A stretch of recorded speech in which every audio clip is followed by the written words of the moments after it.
আমাকে কিছুদিন ধরে এইচএসসি ২৭ ব্যাচের শিক্ষার্থীরা প্রশ্ন করতেছে যে, "ভাই আমি কিভাবে কামব্যাক দিব?" সো এইচএসসি ২৭ এবং কামব্যাক এই ২ টা শব্দ কেমন যেন হিপোক্রেসি মূলক, হ্যাঁ? কারণ তোমাদের এইচএসসি ২৭ ব্যাচের তোমার গো ব্যাক হইছে কখন যে তোমাকে কামব্যাক আমি টিপস দিব? সো তোমাদের আসলে কামব্যাক বলতে কিছু নাই এবং তোমরা যেই জায়গায় আছো এখান থেকে আসলে কামব্যাক বলে কোনো কিছু না। তোমরা শুরুই করবা এই জায়গা থেকে। ঠিক আছে? সো কামব্যাক এর কোনো কিছু এখানে নাই। তোমরা জাস্ট স্টার্ট করবা। তোমাদের স্টার্টিংটা যেন একটু ভালো হয় সেই দিকে তোমরা ফোকাস রাখতেছো। এখন তোমরা অনেকে প্রশ্ন করতে পারো যে, "ভাই আমি তো স্টার্টিং করব বললেন, কিন্তু আমাদের তো টেস্ট পরীক্ষার অনেকে শুরু হয়ে গেছে। সো এত লম্বা সময় পার হয়ে গেছে, এখন এসে কি স্টার্টিং করা পসিবল?" হ্যাঁ, অবশ্যই কেন স্টার্টিং করা পসিবল না? অবশ্যই স্টার্টিং করা পসিবল। তুমি যদি আমাদের কথা চিন্তা করো, আ আমাদের ব্যাচ আমি ছিলাম এইচএসসি ২২ ব্যাচ। সো ওই সময় আমাদের ফার্স্ট ইয়ারটা ছিল করোনার। সো আমাদের করোনা টাইমটা কেমনে গেছে আমি তোমাকে বলি। সো আমাদের ক্লাস শুরু হইতো, আমি ছিলাম নটরডেমে। সো নটরডেমে কিন্তু খুবই কড়াকড়ি। বাট অনলাইন, সো আমরা তো একটু পার পেয়ে গেছি। ক্লাস শুরু হইতো জুমে, অনলাইনে। করোনা ভাই লকডাউন সবকিছু অফ। আমরা ক্লাস শুরু করতাম, ঘুম থেকে উঠতাম। ক্লাস দেখতেছি। Attendance roll 34 yes sir off করে আবার ঘুম। ১ ঘন্টা পর আবার উঠতাম। পরের ক্লাস, আবার অ্যাটেন্ডেন্স, আবার ঘুম। সো এইভাবে ছিল আমাদের ফার্স্ট ইয়ারটা, বুঝছো? তো ফার্স্ট ইয়ারে এইজন্য আমাদের পড়াশোনাটা তেমন একটা হয় নাই। অনেক, অনেক কিছুই হইছে বাট পড়াশোনা হয় নাই। সেকেন্ড ইয়ারে মোটামুটি যেয়ে আমরা পড়াশোনা শুরু করতে পারছি। তো আমাদের সেকেন্ড ইয়ারটা লম্বা ছিল। আমরা মোটামুটি ১ বছরের উপরে পড়াশোনা করার টাইম পাইছিলাম। অ্যাডমিশনটা একটু বড় ছিল। সো আমাদের সাথে তুলনা করলে হবে না। তোমাদের এখন থেকে যদি শুরু করো, এখন থেকে মোটামুটি তো ভালো একটা সার্টেন অ্যামাউন্ট এর টাইম আছে। এই টাইমটাও পড়াশোনা করে ২৭ বছর তোমরা ভালো রেজাল্ট করতে পারবা। ইটস কোয়াইট পসিবল, অনেক পসিবল ভালো রেজাল্ট করা। সো তোমাদের কামব্যাক না, কামব্যাক কখন হয়? যখন তুমি ছিলা ভালো একটা পজিশনে, ডাউন হয়ে গেছো, এখন তুমি কামব্যাক আসবা। তোমার তো আগের কোনো পার্টই নাই। তুমি কামব্যাক দিবা কেমনে? কামব্যাক হওয়ার জন্য তো আগে একটা পার্ট থাকা লাগে। তো তোমরা ভালো মতোই কামব্যাক দিতে পারবা। সরি, ভালো মতোই স্টার্ট করতে পারবা। কিছু জিনিস মাথায় রাখাটা দরকার, যেগুলো মাথায় রাখলে তোমার পড়াশোনাটা অনেক স্মুথ যাবে, বুঝছো?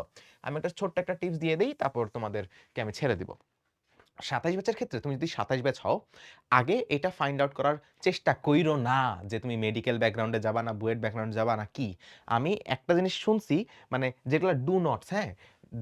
ডুস এবং ডোন্টস, ডোন্টস নিয়ে আমি কথা বলতেছি যেগুলো করাই যাবে না।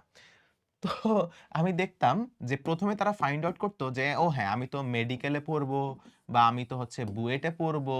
তো এই হিসাব করে তারা তাদের পড়াশোনা সর্টিং করে নিত। যে মেডিকেলের যে পোলাপান সে হচ্ছে ম্যাথ পড়তই না। যে ধুর মিয়া ম্যাথ আমার লাগে না। ওই টেস্ট পেপার মেস্ট পেপার করে যাবো তাহলেই হয়ে যাবে। বুয়েটের যে পোলাটা সে বায়োলজির কথা চিন্তাই করে না। যে ধুর মিয়া বায়োলজি লাগবে নাকি? মানে এমন ভাব সে মনে হয় বুয়েটে চলে গেছে। যে কালকে তার ভর্তি হবে, কালকে ওই যে কাগজপত্র নিয়ে জাস্ট কালকে ভর্তি হবে। তো তো বায়োলজি লাগবে না। কি ভাই তোমার বায়োলজি কেন লাগবে না? তোমার এইচএসসি পরীক্ষা দেওয়া লাগবে না? এইচএসসি পরীক্ষায় বায়োলজিতে ধরো তুমি জিপিএ 5 পাও নাই। তোমার একটা ইফেক্ট পড়বে না এখানে টেনশনের একটা বিষয় না? তারপরে ধরো তুমি হচ্ছে যে আ বুয়েটে ধরো তোমার হইল না। ঢাকা ভার্সিটিতে বায়োলজি লাগবে না? মেডিকেলে কি একদম দিবাই না নাকি? মেডিকেলেও তো দেওয়া লাগবে। আমি তো তোমার মেডিকেলেও দিছি, বুয়েটেও দিছি। ২ জায়গাতে চান্স পাইছি। একটা ফ্লেক্সের একটা বিষয়। যাই হোক, তো তোমার ১ম এ তো ফাইন্ড আউট করা যাবে না। যারা টপার স্টুডেন্ট না, তুমি এনডিসিতে যাও বা যেকোনো জায়গায় যাও, যারা টপার, ওরা কখনো সাবজেক্ট নিয়ে বাছবিচারই করে না। বুঝছো? হ্যাঁ, কিছু আছে, কিছু পোলাপান চিনি ঘাড়তেরা। বাট মেজরিটি যারা ভালো করে, তারা কখনো বাছবিচার করে না। তারা অল সাবজেক্ট আর সেম। বুঝছো? অল সাবজেক্টস আর সেম। আমার মনে আছে আমি যখন এনডিসিতে আমার ইংলিশ কুইজ থাকতো। ইংলিশ কুইজের আগে আমি যতটুকু এফোর্ট দিছি, বায়োলজি কুইজের আগে আমি ততটুকুই এফোর্ট দিছি, আমার ম্যাথ কুইজের আগে আমি ততটুকুই এফোর্ট দিছি। Efforts are same for all subjects. তোমার সকল সাবজেক্টে তোমার সমান গুরুত্ব দেওয়া লাগবে কারণ সকল সাবজেক্টেই তোমার এ প্লাস আছে এইচএসসি পরীক্ষায়। সো তোমার সকল সাবজেক্টেই গুরুত্ব দেওয়া লাগবে। অল সাবজেক্টস আর সেম। সকল সাবজেক্টে তুমি এফোর্ট দাও। এরপরে তোমার হাতে যদি এক্সট্রা সময় থাকে, সেই সময়টা তুমি স্পেশালাইজড ভাবে তোমার ধরো ফিজিক্স ভালো লাগে, ফিজিক্সের সময় দিতে পারো। তোমার ম্যাথ ভালো লাগে, তুমি ম্যাথের সময় দিতে পারো। সো তুমি আগেই তো ডিটোরিয়েট করে দিতে পারো না। তুমি আগেই তো আলাদা করে ফেলতে পারো না। আগে তোমার সকল সাবজেক্টের নেসেসারি যতটুকু পড়াশোনা সেটা কিন্তু দিতে হবে। দেওয়ার পরে এরপরে তোমার যতটুকু সময় বাকি থাকতেছে, এইটা তুমি ফিজিক্সে ইনভেস্ট করো। যে হ্যাঁ, আমার সময় বাকি আছে, এবার আমি এটা ফিজিক্সে ইনভেস্ট করি। আমার সময় বাকি আছে আমি একটু ম্যাথসে ইনভেস্ট করি। আমার সময় বাকি আছে আমার কেমিস্ট্রি ভালো লাগে আমি কেমিস্ট্রিতে ইনভেস্ট করি। বায়োলজি ভালো লাগে বায়োলজিতে ইনভেস্ট করি। সো তুমি আগেই তো সেগ্রিগেট করে ফেলতে পারো না। আগে তোমার দেখতে হবে যে হ্যাঁ, আমার সকল সাবজেক্টে এক্সপার্টিস দরকার। সকল সাবজেক্ট আমার স্ট্রং জোন হইতে হবে না। কিছু সাবজেক্ট আমার স্ট্রং জোন থাকবে। বাট যেগুলো আমার উইক জোন ওগুলো আমি তো ছেড়ে দিতে পারি না। ওগুলো তোমার এফোর্ট দিতে হবে, সকল সাবজেক্টে এফোর্ট তুমি দিবা। এফোর্ট দেওয়ার পর এরপর যখন তোমার সময়টা থাকতেছে এরপরে সেটা তুমি ফিজিক্সে দাও, ম্যাথে দাও, কেমিস্ট্রিতে দাও, বা এগুলোতে একটু বেশি সময় দিতে পারো। অন্যগুলা যে একদম তুমি দিতেইছো না, বাংলাদেশের অর্থনীতির মতো অবস্থা যে সকল টাকা এদের কাছে, বাকিদের কাছে কোনো টাকা নাই, এমন হলে তো হবে না। একটা মোটামুটি ডিস্ট্রিবিউশন করে দাও। হ্যাঁ, এটা তুমি একটু বেশি সময় দাও। বাট অন্যগুলো একদমই কম সময় দিচ্ছ এমনটা না। অন্যগুলোও পড়তে হবে।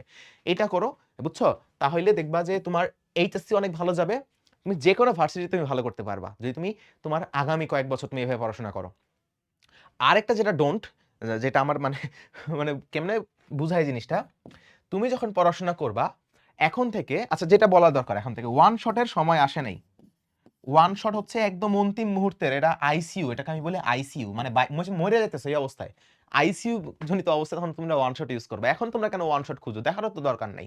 এখন তোমরা দেখো বেসিক ক্লাসগুলো, কোর্সে অনেকে আছো, আমার কোর্সে আছো, অন্য কোর্সে আছো, কোর্সেও থাকা লাগে না, এখন তো ইউটিউবে সব কিছু আছে। সো তোমরা এখান থেকে বেসিক ক্লাসগুলো করো, যেগুলো লম্বা লম্বা ক্লাস, সময় আছে, বেসিক ক্লাসগুলো করো। তোমার ইনডেপথ আইডিয়া ক্লিয়ার হবে, কনসেপ্ট ডেভেলপ হবে, বুঝতে আরো ভালো, পড়তে ভালো লাগবে। বুঝছো?